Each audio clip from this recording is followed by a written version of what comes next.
Ils sont avocats, enquêteurs, proches des victimes, des suspects ou des coupables. Nous les avons choisis pour qu'ils se confient dans les voies du crime. Dans chaque épisode de ce podcast, nous recueillons la parole d'un témoin clé qui raconte une affaire de son point de vue.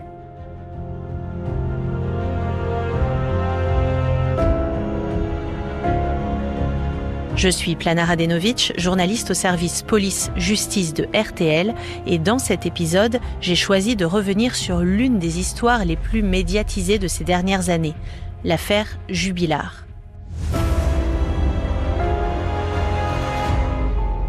Le 15 décembre 2020, Delphine Jubilard, née Osaguel, disparaît. Une semaine plus tard, sa cousine, Lolita Escobedo, débarque dans le bureau de l'avocat Philippe Pressec, à Albi. Elle est accompagnée de plusieurs autres femmes, des amies de Delphine. Déjà à ce moment-là, toutes sont persuadées que Delphine est morte et que c'est Cédric Jubilard qui l'a tuée. Maître Philippe Pressec devient l'avocat de Lolita Escobedo. Une aventure juridico-médiatique, comme il la raconte dans son livre « Confession d'une robe », publié aux éditions Michalon dans la collection que je dirige. Une aventure qui le mènera jusqu'au procès, fin 2025. Et ce n'est pas terminé puisque Cédric Jubilard, qui ne cesse de clamer son innocence, a fait appel. Il y aura donc un second procès, à Toulouse. Maître Pressec sera là, évidemment, pour soutenir les intérêts de sa cliente. Cet ancien enfant bègue s'abrite sous sa robe comme une cape de super-héros, c'est ce qu'il dit, qui lui permet de parler, de plaider même, malgré sa différence.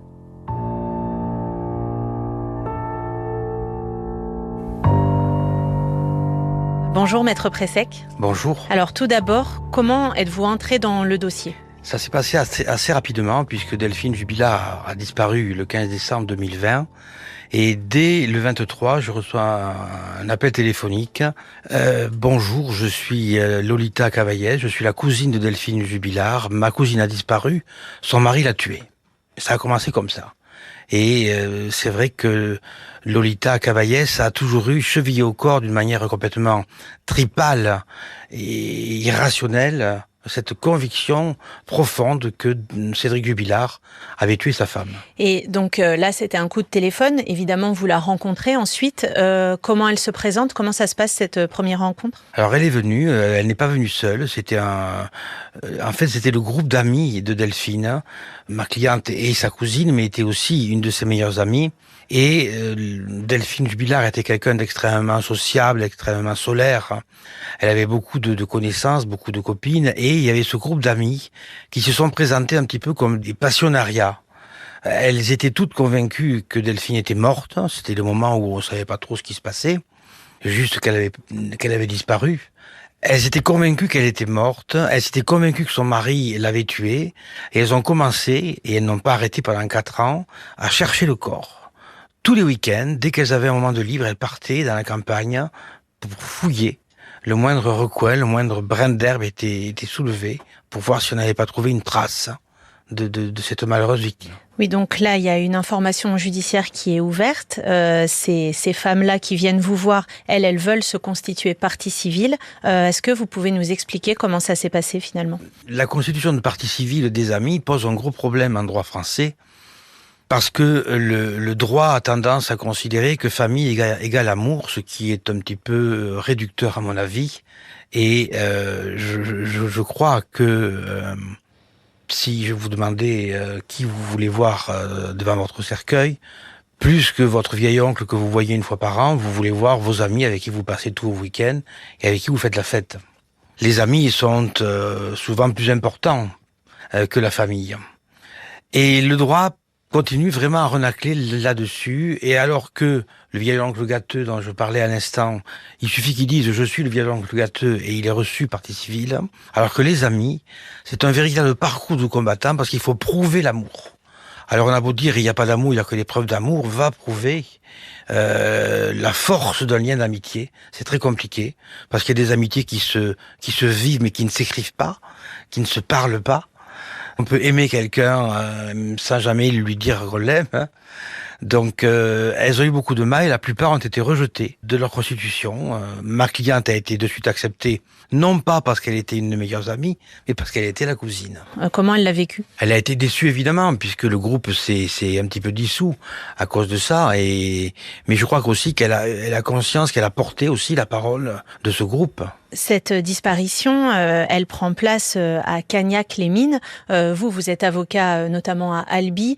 Pour ceux qui ne sont pas du secteur, c'est comment Cagnac-les-Mines? Comment vous le percevez-vous? Alors Cagnac-les-Mines, je le dis, est un personnage à part entière du dossier Jubilard. Cagnac, c'est la ville minière qui a fait depuis le XVIIe siècle, on extrait du charbon de Cagnac-les-Mines. Progressivement, ce charbon, ça va disparaître. On va faire une dernière tentative en faisant ce qu'on appelait la découverte de Cagnac-les-Mines et de Carmaux, pour creuser encore une fois, mais le charbon était trop cher à extraire et ça va s'arrêter. Et Cagnac est devenu une espèce de ville improbable entre le village et la ville, avec des paysages lunaires, ravagés et creusés par des siècles d'exploitation minière. L'herbe ne pousse plus parce qu'on a trop creusé et on a l'impression qu'on est sur la Lune. Et cette ville de Cagnac est une ville qui est un petit peu étouffante. Il s'y passe rien. Ça fait partie des rares villes de France où, quand Delphine Jubilard disparaît, Cagnac était la seule ville de France, je crois, où il n'y a pas eu une seule infraction pendant une année entière. C'est assez rare. Et il ne s'y passe rien. C'est un électroencéphalogramme plat, Cagnac-les-Mines. Et dans cette ville où il ne se passe rien, il va se passer un événement qui va bouleverser et intéresser la France entière.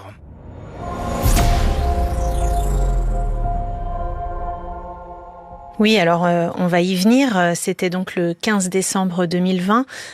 Dans votre livre, vous reconstituez presque minute par minute cette journée. Est-ce qu'on peut revenir sur ces différentes étapes jusqu'à la disparition ? Oui, c'est vrai que ça a été reconstitué très précisément par la gendarmerie. C'est l'histoire malheureusement banale et triste d'un couple qui ne va pas, qui va se séparer, qui envisage de le faire. Alors on ne sait pas trop quel était l'état exact des discussions, sauf que ce jour-là, du 15 décembre, Delphine va se rendre à Albi pour faire des modifications bancaires. Changer le code de sa carte bleue, changer les codes d'accès à la banque parce qu'elle s'est rendue compte que son mari lui volait de l'argent pour s'acheter des produits stupéfiants essentiellement. Donc elle va faire ça, elle va voir ses amis comme d'habitude. On va parler des cadeaux de Noël, on va parler de tous les projets qu'on fait et surtout du projet central de Delphine ce jour-là, c'est qu'elle sait qu'après les fêtes de Noël, qu'elle a voulu passer en famille par respect pour son mari. Elle n'a pas voulu partir avant les fêtes. On passe Noël ensemble, on passe Noël en famille pour garder encore cette idée d'une famille unie. Et après je pars, je vais refaire ma vie avec un homme qu'elle a rencontré qui est de Montauban. Et ce qui est extraordinairement triste, c'est que si elle avait été moins respectueuse pour son mari, elle serait toujours vivante. Parce qu'elle serait partie avant. Oui, parce que vous, faut le dire quand même que dès le départ, quasi, vous avez aussi, votre conviction intime que c'est Cédric Jubilard qui a tué Delphine. Très rapidement, je pense que tout le monde va avoir la conviction que Delphine Jubilard a été tuée par son mari, parce que dès le lendemain, on va faire venir des chiens policiers, extrêmement compétent, celui qui va agir est médaillé de la défense nationale tellement qu'il est excellent. Et ce chien va retrouver tout ce que Delphine Jubilard a fait les dernières 24 heures. Et la qualité de ces chiens, c'est qu'ils savent faire la différence entre la piste récente et la piste plus ancienne. On parle de piste chaude et de piste froide. Donc il va récupérer les cheminements de Delphine le 15 dans la journée, mais il ne va jamais rien trouver pour la nuit du crime. C'est-à-dire que très rapidement, on se rend compte que la malheureuse n'est jamais sortie de chez elle. Elle n'est pas sortie. Donc, évidemment, c'est pas un rôdeur, c'est pas quelqu'un de l'extérieur, c'est pas quelqu'un qui est arrivé en voiture. C'est la seule personne qui est au domicile conjugal avec elle, c'est son mari.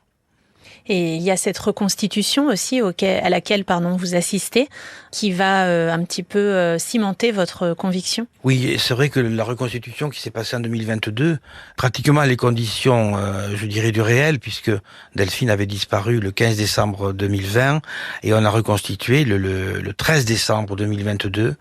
C'est vrai que la reconstitution est toujours un momentum dans une procédure criminelle.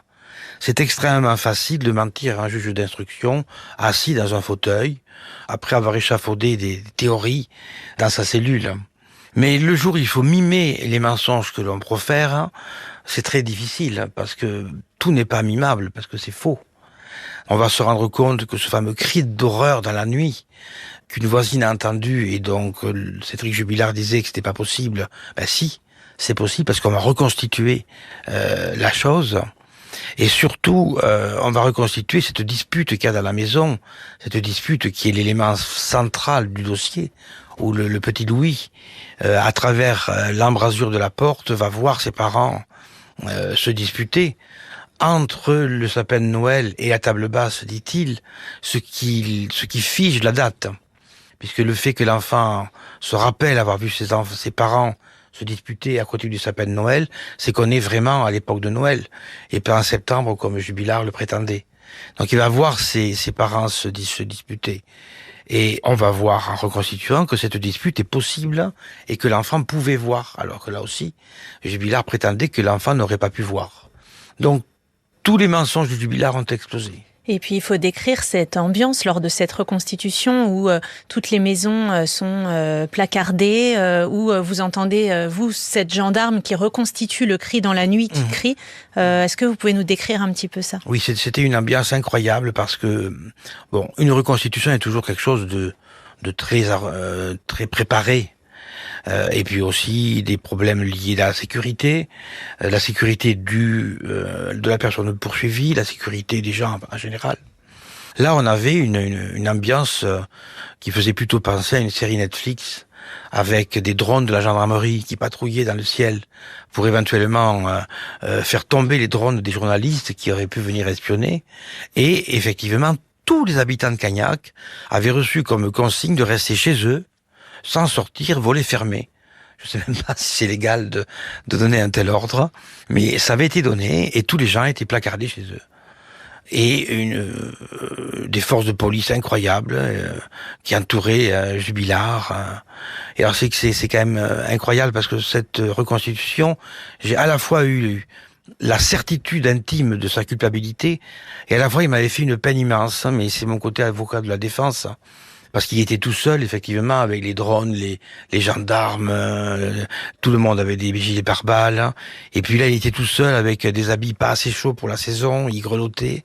Il était blême, il était ému de se retrouver sur les lieux où il avait vécu avec Delphine et les lieux du crime, il faut dire les choses telles qu'elles sont.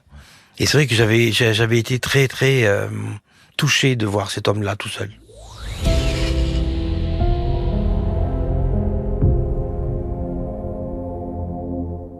Il faut le dire, Cédric Jubilard, depuis le début, il clame son innocence. D'ailleurs, il a fait appel du verdict de son procès.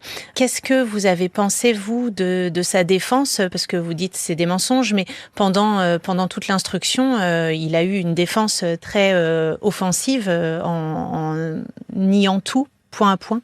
Alors lui, il a une défense très, très claire et très brève, consistant à dire « j'ai rien fait ». Sur cette base-là, ces avocats ont construit un système de défense consistant à attaquer l'enquête, en disant l'enquête est imparfaite, elle est partiale, elle est malhonnête, elle est tout ce que vous voulez. Ils ont voulu refaire une nouvelle affaire Viguier, cette affaire qui avait défrayé la chronique il y a des années, d'un professeur de droit qui avait été poursuivi et qui a été acquitté. Et un des fondements de l'argumentation de la défense de l'époque était de dire que l'enquête était une enquête à charge très mauvaise. Et je pense que les avocats de Jubilard ont essayé de reproduire cela, sauf que les choses sont difficilement reproductibles, surtout là, puisque l'enquête, elle était ce qu'elle était. On n'est pas allé jusqu'au bout, puisque déjà on n'a pas trouvé le corps de la victime. Mais c'était une enquête qui était honnête, qui était objective, qui était exhaustive. Et je crois que le système de défense des avocats de Jubilard a donné ce que l'on sait, c'est que Jubilard a été condamné parce que l'enquête est bien faite. Et vous abordez aussi dans votre livre ce que vous appelez le feuilleton juridico-médiatique. Donc cette affaire, qui a été très très suivie. Vous êtes en plein milieu de cette espèce de vortex. Est-ce que vous pouvez nous raconter comment vous l'avez vécu ? Oui, ça a été incroyable parce que nous arrivons au procès d'assises sachant que déjà le tribunal est en état de siège depuis des semaines. On a modifié toutes les salles, on a créé des accès comme devant un zénith à l'entrée avec les grilles, enfin une ambiance complètement atypique pour un tribunal. On commence à faire notre métier d'avocat, c'est-à-dire poser des questions aux témoins pour faire avancer le dossier dans un sens ou dans un autre. Mais là, on se rend compte qu'instantanément, on voit nos téléphones portables qui s'enquillent à côté, et puis tous les lives des médias français, des grands médias, qui reprennent instantanément ce qu'on a dit. Et là, on se rend compte que la parole qu'on a n'est pas du tout la parole classique d'un avocat. On ne s'adresse pas à la cour d'assises, on s'adresse à la France entière, en fait. Donc ça a quand même marqué la façon de travailler, évidemment. Et même pendant l'instruction, vous avez des liens forcément avec les journalistes. Et il y a certains épisodes que vous racontez dans votre livre qui sont assez particuliers et significatifs en fait de la manière dont cette affaire a rendu tout le monde fou. Moi, j'étais habitué aux journalistes locaux. Les journalistes qu'on connaît, avec qui on discute, on connaît leurs habitudes, on travaille en bonne intelligence. Et d'un seul coup débarque la presse parisienne, avec les médias qui font leur métier avec sérieux, il y en a énormément, et d'autres médias où on chasse le scoop, avec une rage et un désespoir incroyable. Et moi, j'ai vécu des discussions complètement lunaires avec des journalistes qui m'appellent à 11h du soir en disant « il me faut un scoop pour demain ». Mais il n'y a pas de scoop. On a l'impression qu'il faut inventer quelque chose pour que ça bouge. Il y a aussi, vous racontez ça, vous êtes invité évidemment sur des plateaux de télévision, vous faites un plateau en direct et ce qu'il faut qu'on explique aux gens qui nous écoutent, c'est que vous, quand vous étiez enfant, vous étiez bègue et vous êtes devenu avocat, ce qui vous a permis aussi de surmonter ça. Comment vous avez vécu ce plateau-là ? Alors c'était assez angoissant effectivement parce que je connaissais quand même les caméras même avant l'affaire Jubilard et c'est vrai que globalement on est toujours interviewé en différé, on est toujours interviewé en sachant qu'il y a cette espèce de filet et que si ça marche pas on recommence. Et j'étais arrivé donc sur ce plateau un petit peu la fleur au fusil sans trop me poser de questions. Et c'est vrai que quand je me suis retrouvé sur le plateau, à un moment donné, on a entendu une voix caverneuse qui disait l'antenne dans 5, 4, 3, 2, 1, et puis tout qui s'allume en rouge, en air. Et là, j'ai eu une espèce de stress incroyable parce que je me suis dit, ça y est, je vais pas réussir à m'exprimer parce que je vais retrouver le petit Philippe de l'époque qui n'arrive pas à parler. Après, alors, ça s'est bien passé. On va revenir au procès, donc dans Albi, ville assiégée presque, c'est une ville qui est plutôt de taille petite voire moyenne, mais pas très grande. Et alors là, il y a tous les journalistes qui sont là. Dans la salle d'audience, vous voyez donc Cédric Jubilard dans son box. Comment vous le ressentez lui ? Est-ce que c'est le même que pendant la reconstitution ? Ça a été très difficile parce que les avocats de Cédric Jubilard ont pris comme stratégie d'effacer leur client. On a l'impression qu'il n'était pas là. Dès qu'ils voulaient parler, ils s'interposaient. Dès qu'on voulait leur poser une question, ils répondaient à la place de leur client. Ils avaient conscience, je pense, que le plus gros adversaire de Jubilard, c'était Jubilard lui-même. Et on l'a vu à la fin, quand on a commencé à pouvoir enfin lui poser quelques questions. Très rapidement, on sentait qu'il montait dans les tours, qu'il s'énervait et qu'il pouvait effectivement dire un peu n'importe quoi. Et c'est dommage qu'on n'ait pas pu le pousser un peu plus dans ses derniers retranchements. Mais ça restait quelqu'un qui était assez étranger, au final, de son propre procès.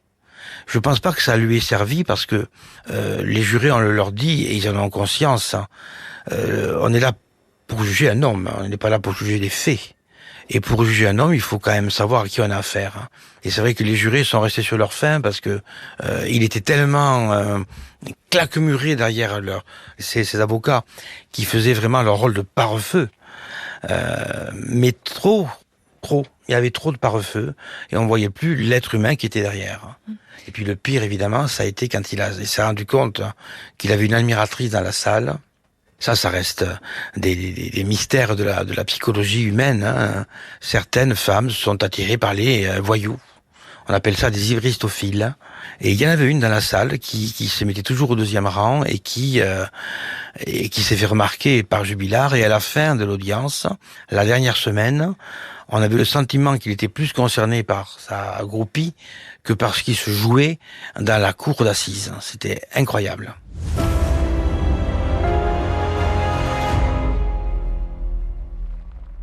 Vous décrivez aussi que les avocats de Cédric Jubilard ont fait une plaidoirie quand même remarquable, et à tel point que vous, lorsque la cour et les jurés se retirent pour délibérer, vous avez peur d'un acquittement. On avait peur d'un acquittement. C'est pas tellement la plaidoirie des avocats qui sont des avocats que j'aime beaucoup, que j'apprécie et qui sont excellents. Je pense que leur posture consistant à vouloir attaquer l'enquête n'était pas la bonne.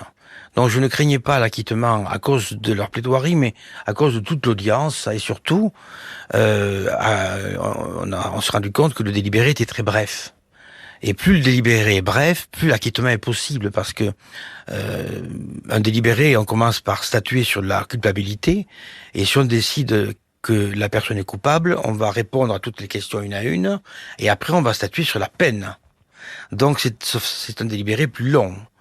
Plus le délibéré est court, plus on peut se dire qu'il y a une seule question à répondre. Est-ce qu'il est coupable? Non, terminé. Et c'est vrai que quand la cour est revenue, on avait une pression incroyable parce qu'on se disait, il va être acquitté. Et maintenant, donc il est condamné. Cédric Jubilard continue de clamer son innocence. Il a fait appel. Il a changé d'avocat. Et avec son nouvel avocat se dessine une nouvelle stratégie judiciaire. Qu'en pensez-vous, vous, et surtout comment le prend votre cliente? Alors, je pense qu'il a bien fait de changer d'avocat parce que, encore une fois, ces avocats ont tout dit.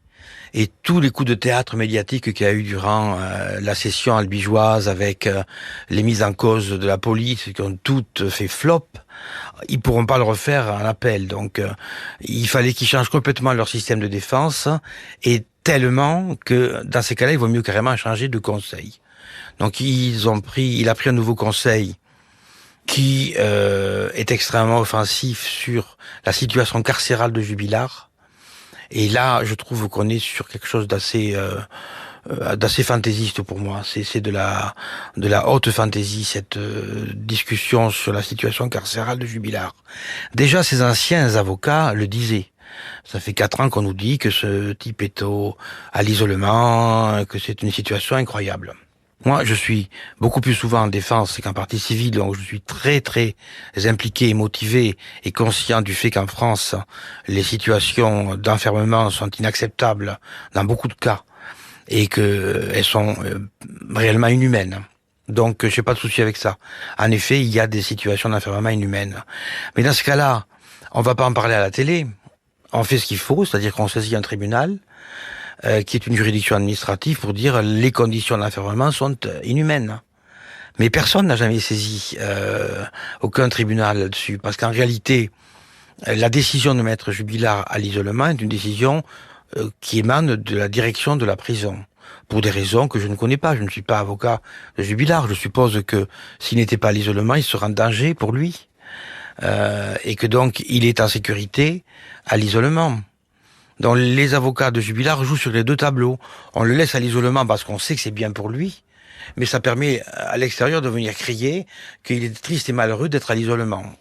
C'est pas du tout quelque chose que je trouve crédible, tout ça. Et votre cliente, qu'est-ce qu'elle en pense? Ma cliente attend l'appel. Déjà, il y a quand même un énorme soulagement par rapport à la condamnation dont il a écopé. On est tout à fait convaincu que la cour d'assises d'appel va confirmer ce verdict, parce que le dossier, ça sera le même dossier, Jubilard sera le même Jubilard, et le résultat sera à mon avis le même. Une dernière question. Voilà, vous êtes avocat depuis longtemps, mais cette affaire, elle est un peu particulière, surtout par son rayonnement médiatique. Qu'en retirez-vous, vous? Qu'est-ce que ça vous a apporté avec le petit recul maintenant que vous avez? Mais c'est vrai que l'expérience de cette affaire extrêmement médiatique est enrichissante. Ça éclaire sur la manière dont l'information se fait aujourd'hui encore en France et sur l'information telle qu'elle est faite par la plupart des médias et sur celle qui est faite par d'autres où on va privilégier ce qu'on appelle le putaclic et donc les fausses coupes et la poudre aux yeux pour faire vendre des images ou du papier. On a vu ça un petit peu à l'œuvre dans l'affaire Jubilard.